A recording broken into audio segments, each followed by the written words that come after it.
All right. I stopped doing intro songs. They just annoy me. I go back to watch the videos of myself. I'm like, really? I got to pick that fucking song.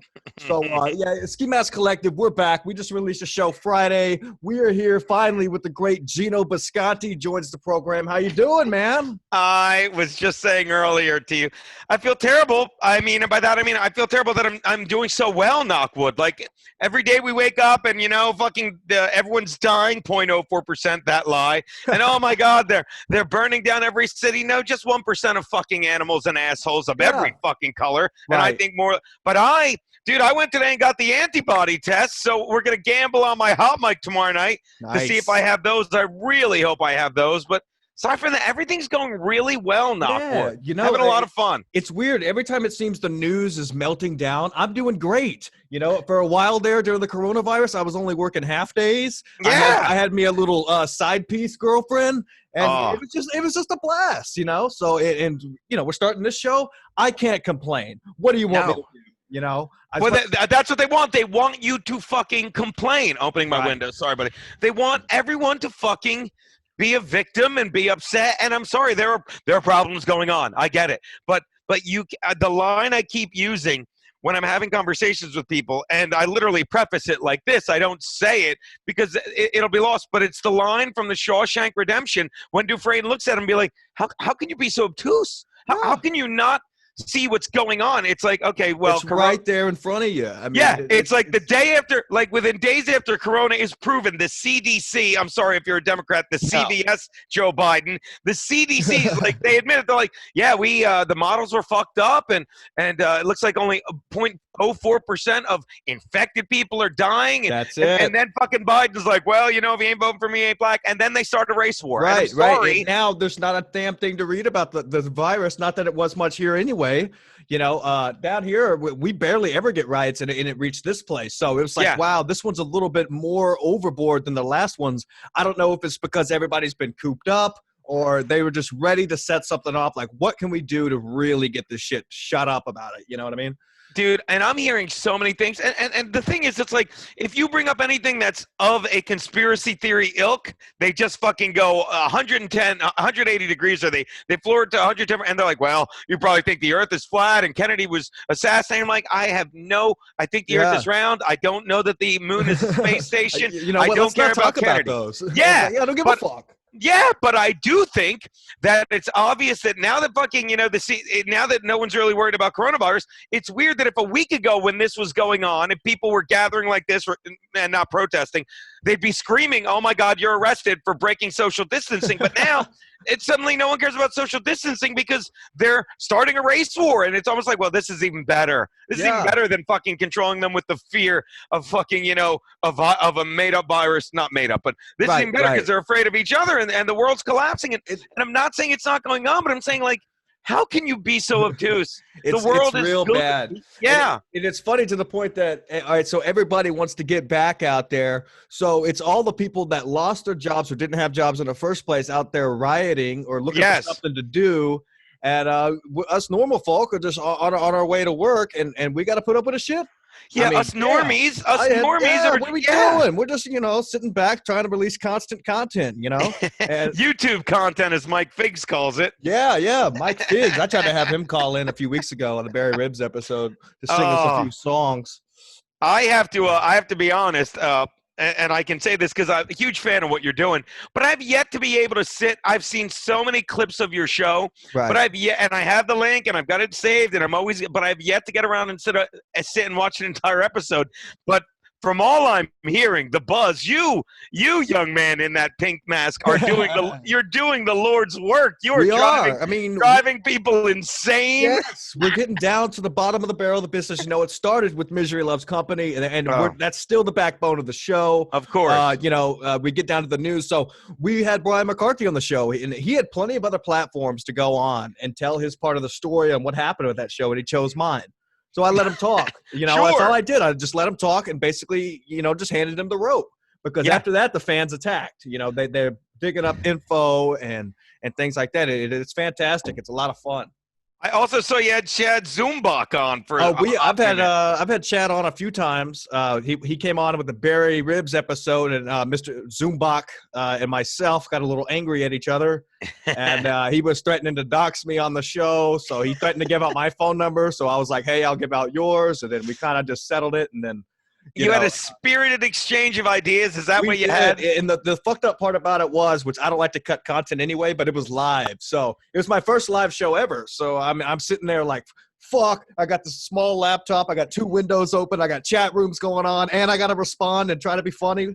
I was like, man, that was so overbearing. It's trial by fire. That's how you learn, buddy. That's how you do it.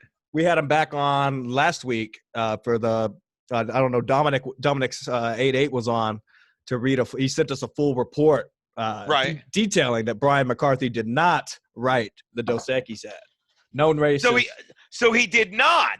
Right, yeah. Because he claims to have made millions of dollars. No.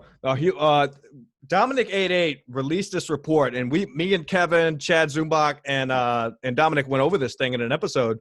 And it details that there's no way it adds up. I also love that you're like me. You're like, people are like, why come Zumbach? Why don't you like him? Like, oh no, I love Chad. I love Chad. Yeah, but it's funny. It's just like it's just like calling Bill Schultz Bill Schwartz. You know, it's hilarious. Oh yeah, it's like when people call me flat broke on that. I'm like, yeah, flat broke.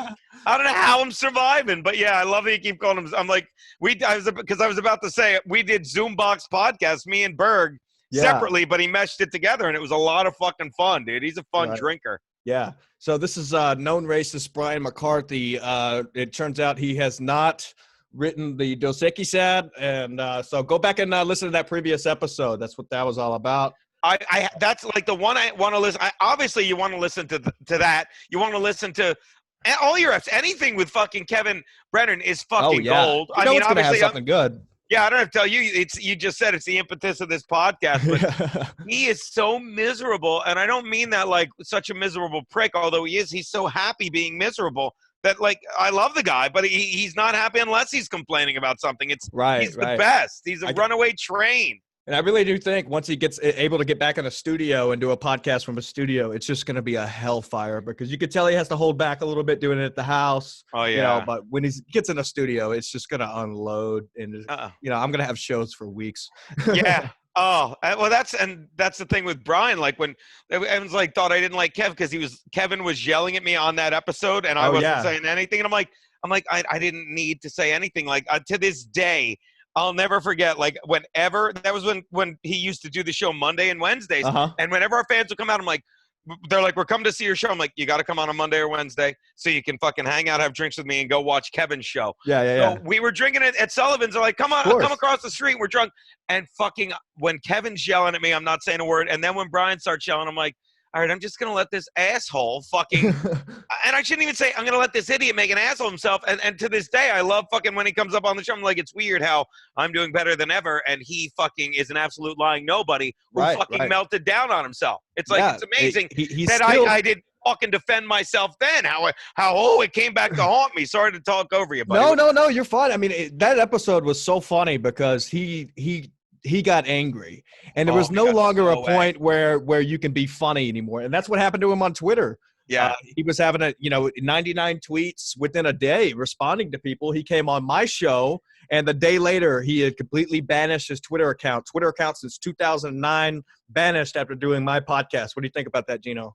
Well, I mean, I'll say I hate to be redundant, but you could just rewind 5 minutes when I said you're doing the Lord's work. You're very good at this, kiddo. We're getting in. I remember when I met a younger, unpink masked young fellow. I remember now that you jogged my memory down in San Antonio when we did a fucking In Hot Water Live. Right. I had no idea I was talking to a budding star, a little rabble rouser. I had no idea where I wanted to send it. At that point, I was still only doing open mics. But, eventually you're going to find your niche. You know, if I would have done this without the mask, nobody would have watched and they would have listened to 5 seconds of it. But now, it's all right. We'll get there. And I will say this about like how lucky just another thing we're lucky to do. Like the In Hot Water live shows, like that was the first one we did where and I'm not going to bash the place, but we weren't happy with how they promoted it. And it wasn't that big a turnout, but even though it wasn't, like you saw every single fan that showed up, you and your boys showed up, and it wasn't like, I wasn't like in a shit mood like this sucks, let's get over. I'm like, We're just No. getting hammered. I'm like, we You are were going to getting get fucked up. hammered. I think that was the night you were able to drink again, and Yeah, you kept yeah. taking shots out of the glasses, but they looked like glass, but they were plastic, and you kept throwing them in the corner, and the poor bartender just kept going and picking them up, and I was just like, "Good God!" But And you then that one dude, fans, I'm yeah, sorry. Yeah, but our fans, they're the fucking best. And it really is, it makes my life so fucking easy and so seamless because it's not like you have to show and put on a good face for the 5 people that showed up. You're like, these 5 people showed up? Oh, they know right. the Well, show. these Yeah. 5 people are the people I'm drinking with tonight. I didn't fly to Texas to fucking just do a smash and grab and sit in a hotel room.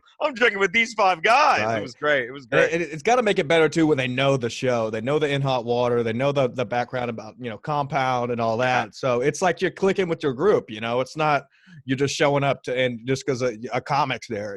That's got to be different. It makes me. Oh, I love the fans. You watch the show. We say it all the time. We do. We have the best fans in the world. We have the funniest fans in the world. Like I do this hot mic now that I do 2 days a week on Tuesday and Friday, where I just sit for an hour with these headphones and I'm talking and Hot Mic is great. It's this free app on your phone. It's called Hot Mic. You download it, use invite code Geno's Picks. And I used to do a podcast called Geno's Picks, but it was like just me talking with, for an hour and it got boring. So I stopped doing it. But now I'm literally answering texts from people in real time for about an hour. And half the texts are about the show, half are about sports, another half, that's 3 halves, are about something else. But for the most part, getting back to what I'm saying, it's me, AIDS, it's me laughing my ass off at the stuff the fans are writing. Like, it's just us being idiots. It's so fun. I was wondering what that Hot Mic was. I'm glad you got to explain it. I'm going to have to check that out because I get every time I'm scrolling through Twitter and I see Bob Levy doing his Levy Land Live, I get in that. Because some of the fans and shit that they say to him in the text, I guess on the Periscope, is so funny, and he's just responding to all of it. You know how some guys like they'll see comments pop up and they won't respond, and they'll continue to ignore that one. No, it's like every one. It's great.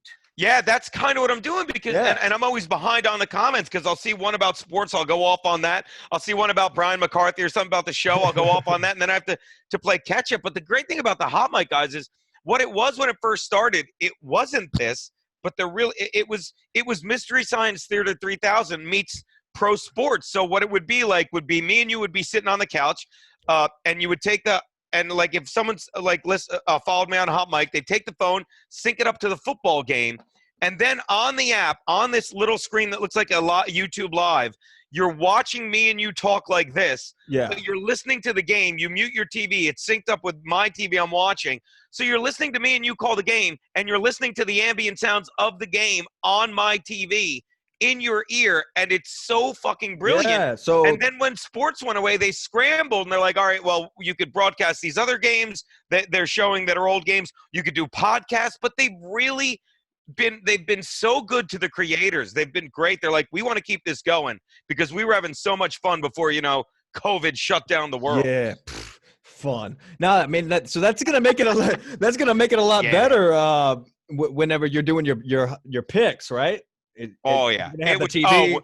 Well, we were doing it last year. We were doing the NFL games, and we were talking about games, and we were betting it. Another comic, Dustin Hempstead, was doing it with me, and people are like leaving comments. I'm like, let's bet it in real time, and me and him are making bets with booze. Back when I used to drink, like, are they going to score 23 more points this game? So it's fun. It's interactive. It makes the games more interesting than listening to Booger McFarland or Chris Collinsworth. Yeah, brutal. So you're going to say, like, if the NFL doesn't start on regular time schedule, are you going to save a little bit more money, or do you think your picks will be a little bit better this year? I find other things to gamble on. I'm not going to save any more money. Yeah, I hear that. I think the NFL is going to start on time, though. Not that you're asking. I don't know that they're going to have people. I don't see how the other 3 sports can start. The NFL, and I know you're not asking me this, but I'm asking you. Right. It's like the NFL, like you're in San Antonio, that you're big fucking Spurs fans, but the way that the NHL and NBA got kneecapped in the middle of the season, we were talking about to one guy this week on the show who he's rich, he's part owner, he's a minority owner of the Hawks, and we're talking about just how it was like the last plane out of helicopter out of Vietnam. Like the games are being played and people are murmuring in the stands. The season's being canceled. Ugh. Hockey got fucked. The baseball will never get started the way they're so far apart on money talks. I can't see any of them being played. But I think the NFL is like it's the NFL, which you understand what I mean. Yeah. Oh, yeah. And they're not getting pushed around. They're like, we're playing. I don't care if we play in fucking empty stadiums. We're playing. You know? I mean, do you think that they've been able to? Do you think they got lazy, or have they been doing their adequate workouts? You know, with spring being here, they kind of blew through that. Well, are they going to be in shape to play? You know, I think they are, but that reflects back on the other three. It's like you can't be in midseason form when you've taken a break in midseason. Yeah. Guys are going to get hurt, soft tissue injuries. Baseball, again, that's a whole nother animal with the labor dispute. But football, they want to be back in camp. They want to, and whether people want to admit it or not, because everyone's so fucking afraid of their own shadow in these times, they want the players to go into camp, start pushing each other around, start giving each other COVID, and get it the fuck out of the way. I honestly believe that, dude. Keep the COVID on the field. Yes, I honestly believe that. I do. Just running around with a ball. More degenerate gamblers just drinking, betting, not giving a fuck. I love it. I think they're going – I'm sorry. I thought I saw a bee coming through my window. I think they're going to maybe play 1 or 2 games without fans, but it's not going to take – they're going to fucking – I know it sounds insane. I just can't envision a world, and I have no logic behind it, where the NFL isn't like, all right, we're done with this shit. We're playing. We're playing. Get out of my way. We're playing. Yeah. And I mean, it's such a moneymaker too. Like it would just be, because everybody looks forward to that part of the year, you know, like, oh, great. You know, fuck, fall's coming, winter's coming, but at least we got football. But if they didn't have it, it'd just be a meltdown. Like I actually live closer to Dallas, and the Cowboys fans here would just melt. It would just be. Ugh, it would just and I'm telling you, I like that's the thing with baseball. It's like you just said it. Fans are going nuts for football. Well, this is the problem with baseball in a nutshell. If you haven't been following, they're like the owners when the season started. They're like, before they thought it would go this long, they're like, all right, whenever we start the season, we'll just prorate your salary. So if we play 125 games, you'll get paid for 125 games. And the players are like, okay, that's in March. Then when it gets like this, and they're like, they might be able to salvage 80 games, the owners are like, well, we'll just collect all the money and split it down the middle. And they're like, no, the owners baseball makes so much money. Do you understand? Like football, 8 home games, hockey, whatever, 40 home games. Fucking baseball, 82 home games. That's a lot of games. The Yankees made, you know how much the Yankees made last year? Someone told me this, $700 million. And you're going to have the balls to counteroffer with this. Well, we're going to do a sliding scale. This was their last offer. We're going to do a sliding scale, and the biggest stars will take the biggest pay cuts, and the guys that get paid the least will take the smallest pay cuts. Because I know when baseball returns, I'm going to want to watch Banjo hitting shortstops. That's why I'm returning to watch baseball. I don't want to see Aaron Judge or Bryce Harper or Justin Verlander. Give them huge – like the owners are being assholes, and I'm Geno's Picks is predicting no season this year. You hear it here first. Predictions. Bet against it. Yes. Bet against it. So I saw. I guess it was over the weekend. Aaron's show got canceled. Was that the outside stand-up show? Oh, I called him yesterday. We were cracking up. I hung out with Aaron this Saturday. Had some dinner. Hung out with him and his wife, his daughter. Coughed on the thing, convinced I left COVID all over his porch. That was fun. Had a cigar. Nice. But I call him yesterday, and I'm like, how'd the show go? Because he was doing that outdoor show at Stand Up New York. Right. And apparently so many comics showed up, and they got so excited. They were putting a lot of, like, guest spots on. So Berg didn't go, and the other headliner, Brian Scott McFadden, hilarious comedian, didn't get to go up. And his wife is on stage, and she's yelling, and someone yells out the window, "This is not funny. You're no good." Ooh. And called the cops, and they broke up the show before Aaron could go on. And Aaron's like, my wife got the show booted before I could go on. And you know how Aaron gets. He was like all pissy about it. I'm like, it's a parking garage. You're on a truck on a sidewalk. Let it go. Yeah, just standing on the back of a pickup truck. Mm-hmm. I mean, I could see that as being a little dangerous, especially in these rioting times, right? Yeah. Oh, well, you just because everywhere. And by the way, the people looting, it's hilarious how. What's that? They're thugs. The 99% of people protesting peacefully, they're fine. But these, like, I don't know if you saw the show today, because this was the funny part. Berg finds out, like he knows they're doing it for charity. He gets there, he finds out the charity they're doing it for is one of those things that bails out people that have been arrested. Well, I thought he had posted about it, unless he was being like I don't know. I was trying to understand the post, but yeah, they were bailing out the protesters, and then they weren't able to finish the show because it got broke up. I guess what are they afraid of big crowds right now? Well, it just got broken up because it was too loud in the street, and it was like it started at like 5, and then by the time you know what's loud? Fucking Molotov cocktails going through a business. That's what's loud. The shattering glass and gunfire that can be loud. People screaming, trucks. You ran over my Leroy with the back of your truck. Yo, you ran over me Jordans, man. Stop the truck, man. It's 18-wheelers coming at me. Shit, take them out like winners out there. Isn't that from Do the Right Thing at the beginning? He ran over his Jordans. I don't know. I'm just talking about it. I think I saw a YouTube video where a guy goes around and the title of the video is called "Stepping on Jordans in the Hood," and he walks around and he finds guys that are wearing clearly some clean Jordans. He's like, "Hey man, is it all right if I step on your Jordans?" And they're like, "Hell nah." And he just does it anyways. It's hilarious. That's insane. The guy's got a death wish. Yeah, he's got balls. I mean, there's a few episodes where he gets hit, but. But then we showed a clip on the show today of one of these 4 dudes beating up some woman outside of her store with a 2x4, and then like trying to loot it. I'm like, this is the guy Aaron bailed out. These are the people Aaron Berg bailed out. Everyone, what a fucking humanitarian Aaron Berg is. Great show. I wonder what the jokes were about. Oh, wait a second, they're bailed out. They're coming out for more. It's crazy.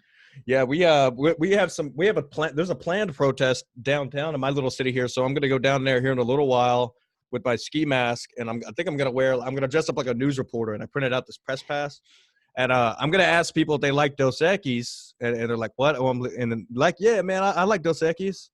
I'm going to say, well, do you know that the commercial was written by a known racist? And I'm going to show the picture of Brian dressed like Hitler. You're a natural at this biz, kid. You're a natch. We're having a blast. I mean, I don't care the consequences, I mean, what are you going to do? It's content.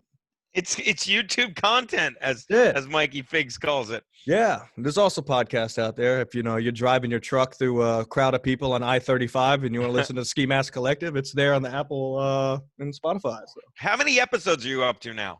This will be number 18. God bless you, man. Good for you. It looks, and I'll pay you this compliment. You're having fun with it. God bless you. You're doing what you love, but you're having fun with it, man. Like that's what makes it what it is. I've learned, it's like me and Berg, we actually, the 4 of us, because it really is Steve and Garrett are such an integral part of In Hot Water. We just take turns cracking the other 3 guys up. And the fans now, this guy that's making all this Rapinda brand stuff and sending in graphics. And one of our fans, this girl, Carolyn, that calls in every other day. She's like, oh, my husband.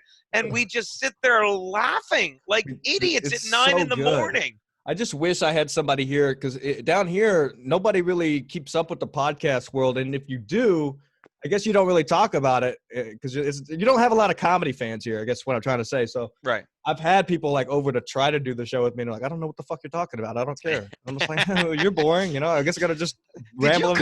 You're like, did you come here with a point and an agenda? I'm doing dick jokes in a ski mask, lady. Wait a second. You came here on my show, which you previewed and asked what we're going to be talking about. Really? What the fuck is going on? Oh, that's the other thing. We're always like that. Like, we have a guy that came and did the show today for the 2nd time, and we loved him because the first time he came on, he's the guy that runs Scotty Vest. They're those vests with all the pockets, and the first time he did our Gum Friday episode, and he thought he got so confused. He thought he was doing a Zoom meeting to sell advertising. He's on our show. We're acting like idiots. And at first he's like, what the fuck? And by the end he's yelling at us, but he gets it. Because he's like, his wife owns 3 poodles. And I'm like, come on, can you give a code? Because our fans are great. They'll buy it. What's the code? And I go, poodle fucker, right? He's like, no, you fucking – he calls me and Berg fucking idiots. Like, no, you fucking idiots. I can't make it poodle fucker. And the second he yells that at us, we're like, this guy's great. This guy gets it. Yeah. All right, he's caught on finally. All right. But he was one of those guys. He came on the show. He's like, what the fuck is this? And he didn't get mad. But like, I'm not doing the show. He's like, oh, I see. This is really stupid. And he got on board. Oh, it's a blast. Yeah. I had I think I took down the first 5 episodes because – some stuff I said that I could really get doxxed with. Really? But yeah, so if fans can somehow find them, I mean, go ahead, have at it. Yeah. Yeah, one of those I had made this piñata, and I was destroying it on the show with a lot of pepperoni falling out. And the guy that was doing the show with me was like, "What the?" He was like, "Is this a whole party pack just falling out of this pinata?" I'm like, "Yeah. What do you want? What do you think? I'm just gonna put candy in this fucking thing? You know, you gotta have fun. Do something. I don't know. Wild. Yeah, I love whatever. you did the move where you look at him like he's an idiot. Yeah, I stuffed this pinata no with pepperoni. shit. Exactly. The fuck. But oh man. Anyways, what else is going on? You got any gigs planned yet with all the shit? No, Is anything opening up there? No, like that's what I've been telling people. It's like, with the exception of comedy, which I try not to get too in my head about because it's a muscle. Berg has talked about it because he's done 2. He's got his big 3rd parking lot show in Atlantic City this Saturday. But as long as I've been doing it, there's no excuse. It's muscle memory. I fucking write for radio 5 nights a week. I do the show 5 days a week if you include, I'm working that muscle. So there's no excuse for that not to be there. And everything else, I've been busy as fuck between the shows in the morning, writing for radio at night, the podcasts and Instagram lives and the hot mics. Like I say it now, it's like Instagram live and podcasts, they've become the new like spots and appearances. Like when I tell people what I did, it's not like, well, my show, but it's like now it's a thing. It's like, well, I did an Instagram at 9 and I got a podcast at 7. It's like, it's almost like that's the new world we're in. And I don't mind it because it helps me fucking keep my brand out there, fucking keep me laughing and keeps everything, keeps I'm not saying the money's coming in buckets, but buckets. Somehow I'm getting paid for everything and I ain't complaining, Flat Broke over here is pretty fucking pleased. Right. Yeah. Flat broke. Yeah, I mean, it started off, and I guess my brother joins in your Instagram lives a lot. Really? Travis. I don't know if you remember, because he says you say his name every time he comes in there. Yeah, he's Travis. Like he's got some weird number at the end of his name, but it's weird. You remember, like, because it's usually the same 30, 40 people. And so you get, like, when someone new pops up, you kind of notice. You're like, I'll say, hi, I don't know you. Have you been here before? It's like, it's a fun thing to do. It's therapy for me more than fucking entertainment for them, I honestly believe. Don't get me wrong. Yeah. I think people really enjoy them. But it keeps me sane. Otherwise I'm just sitting here fucking driving my cat bananas, and I need to pretend I'm talking to people even if I'm not really talking to people. You know what I mean? Speaking of Six, I saw a few of the fans reached out and said that Six should be the ring girl between me and Luis J. Gomez when we fight, or excuse me, Luis Gomez. I will not call him Luis J. until Luis J. No, actually. Yes, and I want to hear about this. What I would do is we would fashion a cute little hat on her and a number on her side, and she would probably run out, hiss at everybody, and then run away. But she would do it as many rounds as needed be. She would love to be a part of that, but I need to ask the layman here, and I love Luis J. Gomez. I love you, obviously. We go way back. We need to drink again soon. What is this beef going on? What do we got going on here? I don't know if it's a beef or not. So I had posted a tweet. He was calling somebody else out about a slap box who I know is not going to respond. About a what? Sorry, someone's looting here. Go on, buddy. Stop the looting. Just turn the mask. Mail me the ski mask. Just go home. I thought about going downtown to the protest they're having here and just giving out job applications to Burger King. But anyways, the whole thing is, so he responded to a tweet that I said, all right, slapbox me, but he responded with a half-ass joke. Now, a half-ass joke is where you can tell, okay, they're not even trying to be funny. They're just using their fans to attack. So I'm going to officially challenge him to a boxing match. And I know nobody's going to come back and say, oh, you have no following. You're a nobody. But guess what? Skankfest South is coming here, okay? I'm 2 hours away. I got family that lives right next to the venue. I'll be there. I'll box you, Lewis, okay? Excuse me, Louisa.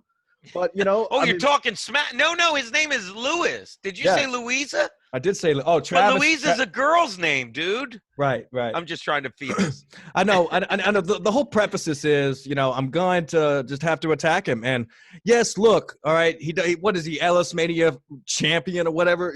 Some MMA guy. I'll box him out all day, and he knows it. What do you think, Geno? Do you think this is a good idea? Oh, this is Travis, by the way. He's doing Shackelford. Travis Shackelford. How are you, young man? I'm doing pretty great, man. What's going on? Dude, as my old man used to say, if I was doing any better, I couldn't stand it. Like, and I get that now. I get that. That was what he would also say when he was having drinks at breakfast.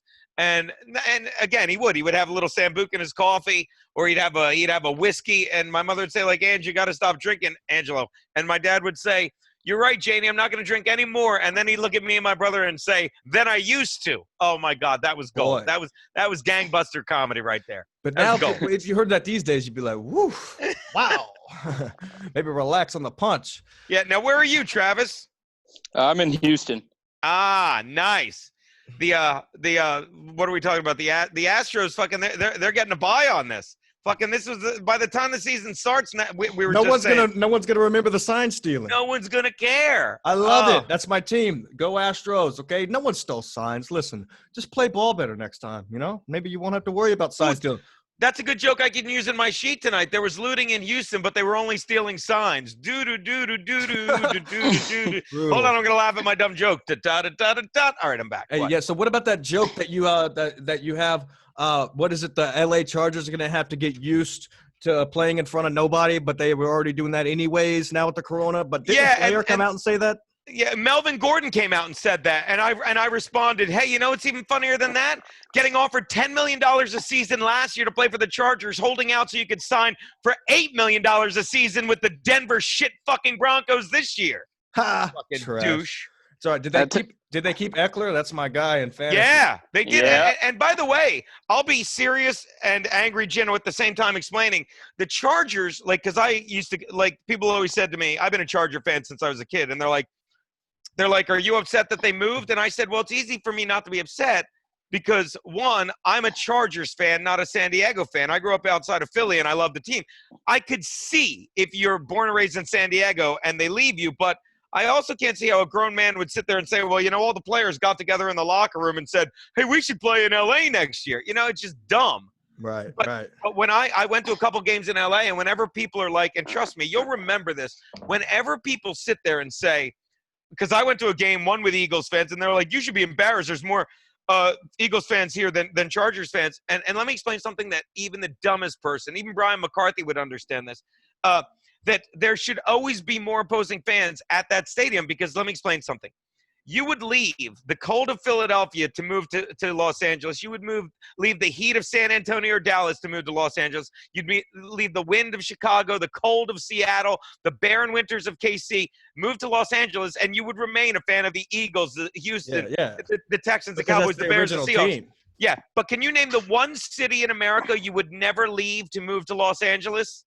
Let's see. San Diego, where it is 75 degrees and sunny every day of the week, and you can wake up and drive an hour to go surfing or snowboarding, depending on where you live, any day of the week. And the only thing dumber than moving to Los Angeles would be driving 2.5 hours each fucking way on Sunday to see the team that abandoned you. There will always be more opposing people in that stadium. Now, the fans are going to get mad at that. Well, what do you think? Do you think the fans are going to get even more mad at the Raiders moving to Las Vegas? What is that? I don't, and it's just my opinion, but I just think, well, that's the thing. The Raiders are the most popular team in L.A. Fuck the Rams and Chargers, but I think the Raiders fan base travels well. I think the fucking abortion that was Oakland, like they had every right to get out of that shithole. And I just think like it's that stadium. Have you seen that stadium, guys? Yeah. Allegiant Stadium. It's crazy. Gorgeous. I think it's really care for it, honestly. But why? Are you a Raider fan, or you just don't like it? No, I just don't like the looks of it. I saw it when it was being built last time I was in Vegas. Just the area and everything. I'm not a fan, but I actually heard the biggest turnout the Chargers had fan base wise at a game was when Phillip Rivers had all his kids there. Because he has 9. I get son of a He's got a fucking little baseball team. I'm excited for him in Indy. I think he's gonna I wouldn't be surprised if he bottomed out or he fucking picked up right where he did 2 years ago. But the Chargers broke him. Where's he gonna go? I mean, he's got to be tired out at this point. I mean, really. Well, they broke Phillip Rivers. This is a guy that's been nothing but loyal to the Chargers. Like the face. Like remember, you don't have to be a football aficionado to remember that they didn't pick him. They picked Eli Manning. Then Eli Manning does all that shit, and he's the 4 pick, and the Giants trade him, and he shows up, and he's the most loyal guy in the world. He's the face of the franchise.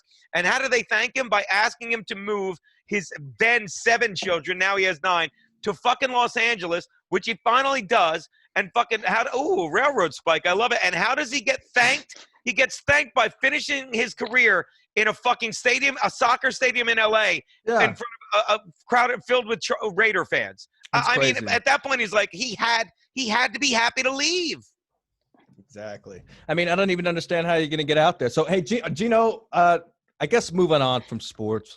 I love that you have that railroad spike. You did your homework. Of course I did. That's my brother's favorite bit. That's what put us on a little bit on the map is when he was doing my show in my studio, and he said that he thought you were funnier than Kevin Brennan. Kevin got a hold of that, and Kevin had us on Misery Loves Company. Yeah, that's what my little brother said. The railroad spike bit was the funniest shit he has ever heard.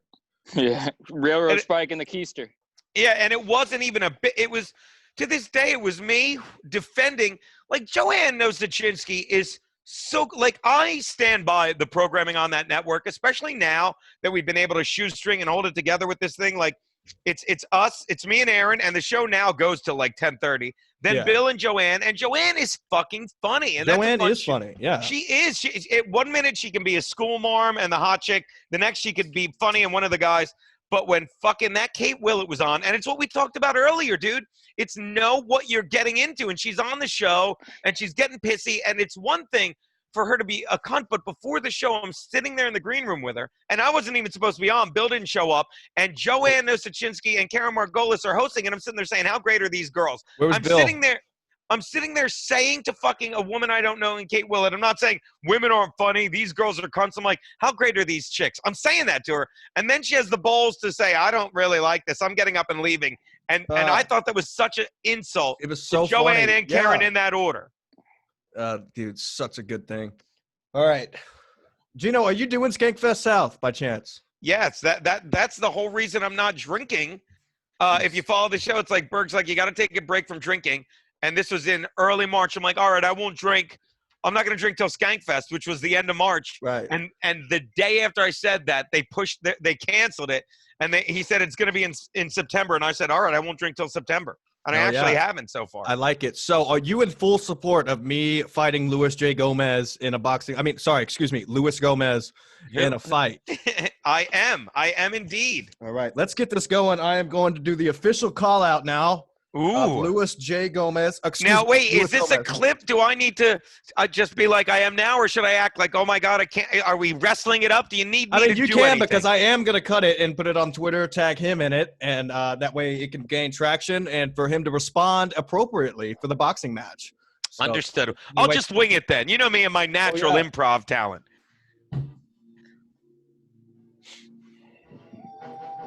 That's right, Luis. You hear that shit? Louisa, you ain't nobody, dude. You want to slapbox Jeremiah, but you don't want to respond to Ski Mask Collective? I'll see you at Skankfest South, baby boy, doggy. We be coming full throttle at you. I'm boxing, Louis. You got a problem with that? Oh, no, he didn't. Respond, Louisa. I won't say the J. I don't have to say the J. It's not there. I won't say the J until I beat you in the boxing match. Or you beat me. I'll see you at Skankfest. Louisa. How you like that, Geno? You think that's good? I think you nailed it. Dude. Nailed it on point? I think he's going to put his fist through his fucking, Samsung Galaxy 6 when he sees that shit. He's going to be angry, right? Real fired he's up. always angry. He's another one.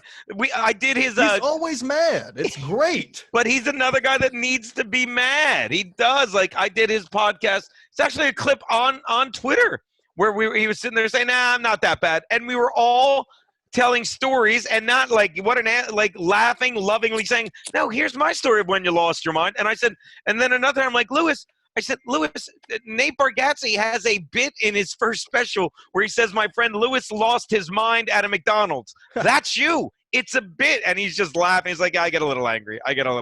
He gets mad sometimes, but hey, you got a lot of people think that the Ski Mask Collective needs to go full throttle to the Legion of Skanks fans. So the SMC fan base will gather around, and we'll see if we can get this boxing match going. Off the proverbial ground, yes. Right, exactly. It'll be beautiful. I got my money on Ski Mask. I think he's gonna put him in a body bag. And you will have to do it in the ski mask. Now, can you use that? Can you use the railroad spike as a foreign object? I will. I mean, I hope so. I could shove it right up Luis's ass because that was the original tweet. He said, I said, slapbox me anytime. Oh, I said, I'll slapbox you anytime, anywhere. He said, what about inside your mother's large cunt? So now I got the railroad spike, and I will have to show Luis Gomez what it's all about. So did he really say, what about your mother's large cunt? Yeah, or big cunt or something like that. I love highbrow comedy. I really love that. I retweeted it, and so what's on there? It's on the page. And so respond, Luisa. Hey, is it going to be like an episode of Naked and Afraid where you can bring one foreign object? Because, you'll definitely have to be the railroad spike for you. I could get the railroad spike in there, that nice bald head of his, and really make a mark. He'll probably bring his Xbox remote that he's always posting. Oh, come stream while I'm playing Xbox. Right, stream. Watch me play video games because I don't have 5 other shows. It's crazy. We really shouldn't make fun of the railroad spike because Kate Willett has stayed so relevant since then. Hey, it's kind of like the Brian McCarthy. Once you catch him in one lie, you find another. Gone. A one-trick pony fucking joke. I was telling Kevin, I started a page when I was in high school about a truck, a 1995 Chevy, and it has more following than Brian McCarthy's show. So that tells you something. And I haven't logged into that account in years. Is he still even doing that show? Yeah, and it's brutal to watch. Look, I got your ring girl. She heard you talking smack. She's like, I'm in. She's in. Be there. She's in. Look at this angel. I love it. You gonna bite my face? Don't bite my face. I'm about to go down and I guess interview these protesters, see what they think about the guy who supposedly wrote the Dos Equis ad being a known racist. I mean, now how did you come to find out that he never did it? Dominic88 or Dominic Sin 88 on Twitter. Oh, I love that fucking guy. Yeah, he is an investigative journalist. I mean, he sent me a 2-page report. I'll email it to you if you want to see it. And it's very detailed on who was around and the time frames of who wrote the Dos Equis ad. There are like 3 people on Twitter that it's like I'm learning it's a learning experience for me. Like he was one of the guys, like he likes this other podcast and it used to piss me off sometimes and I'd get mad at him. And then the more I would read his tweets, I'm like, I'm an asshole. This guy is fucking just genuine. Yeah. He's like me in a way. He's like, I don't give a fuck if you don't like this guy. I like this guy. I like you fucking, and I'm like, this guy's great. But he's a good tweeter. He's a good little dude. I like Dominic because he's fair. Wait, is he watching? He's an asshole. Nobody likes him. Hey, how's he'll that? Be watching because he'll love this picture I put up of known racist Brian McCarthy. So did he get that? You have to explain the story behind that picture. This was on one of his shows that I think that you had to be a Patreon subscriber for. So we have one of the fans subscribes to Brian's Patreon solely to get pictures like this and stupid shit that he does. They pirate I love to people us. Like that. That's great. They're the best. They're the best. They're getting down to business, I mean, I'm sure we have like that podcast that hates us in Chicago. It's like whenever they're showing clips, we're like, well, thank you for subscribing. Exactly. It's like we hate them. You're paying my fucking rent. Keep retweeting it. I love it. Geno, I'm glad you did the show, man. You got anything you want to plug? I got to go ask these protesters a few questions down here. No, but hopefully you see it came through in this podcast. How I'm a fan. I'm excited that you found your little niche, and I love that you're having fun with this, dude. I really do. Hopefully you can do it again, and let me know. I'll make a special appearance on In Hot Water one day, talking some trash if this thing starts getting built up. So yeah, we'll reach out to you because maybe we'll have you call in on a Gum Friday. Tease it out, make the people fucking earn it. Because I like that because it keeps you on that like pay-per-view kind of world. Like, hey, well, who's this guy? Why don't we know? Why don't we know who this guy is? I have to pay now. Wow, I really have to know who the ski mask guy is. Holy shit. Yeah, my brother, he was doing a job interview earlier, and this lady, I guess the manager interviewing him was like, oh, so you like to be funny? What do you do? And he's like, oh, my brother has a podcast. And he was like, oh, what podcast? He was like, oh, it's just some Ski Mask Collective. And she was like, oh, really? Ski Mask? I'll give you a $20,000 sign-on bonus if you get me in contact with the Ski Mask host right now. Is that right? Crazy. I love his show. I love his show. I've seen every episode. Who's he got on next? Please tell me. Oh, he's got Geno Bisconte tonight. That guy? Geno Bisconte? Oh my God! Please give me access. Is he hosting a Klan rally? Is he emceeing a rape? I don't know how you get these guys. Is he picking up his tri-cleaning? You know, the hood and robe. Oh, blast! All right, Geno, we love to have you back, man, and thanks for doing the show. I appreciate it. Catch me on In On Water and follow me on Hot Mic. Download the Hot Mic app. It's free. Use the code Geno's Picks. Watch this. Here's how you spell it. I'll make it easy. Hell yeah. Look, get your notepad out, motherfuckers. No, watch this. I'm putting it right in the name. Use that code. It's right. Nice. Use this code, Geno's Picks, when it asks you for the invite. But it's a free app, and the guys. It's another thing like this. It's this young group of dudes that started this, and let me tell this story just to show how awesome they are. Yeah. It takes 1 second, then I'll let you go. I was doing the podcast just like this, right? And I'm doing a podcast. I'm not calling a 4-hour game. I'm not doing the fucking, NFL playoffs. Right. Just sitting here talking to, there was like maybe 25 people in it. It just started. And I get a text from a guy at Hot Mic saying, hey, check the sound levels on your thing. Something's wrong with the mic. Plug it in and out again. I'm like, this guy, they're fucking paying attention to my stupid. Yeah, they're that behind all their fucking talent. And I use that term very loosely. So if you can support Hot Mic, do it. But keep listening to Ski Mask Collective. You guys are fucking great. Appreciate it, Geno, man. We'll catch you around, and we'll see what happens in this next year. Hopefully, comics can get from doing stand-up in the back of a truck to back in the club. So we'll see how it goes, man. Take it easy up there. By the way, 80 days without drinking. But when we hang out again, young man, we will drink. I'm 10 months sober. 10 months. I'll be there. In Houston at Skankfest South. Yeah, he'll be getting trashed. Skankfest South, we will be drinking. We will be drinking. You guys can get trashed while I fight Luis Gomez. That's right. No J. Luisa. I thought it was Luisa. Luisa. No J. Luisa. All right. All right, guys. I'm out. Love you. Later. Love you.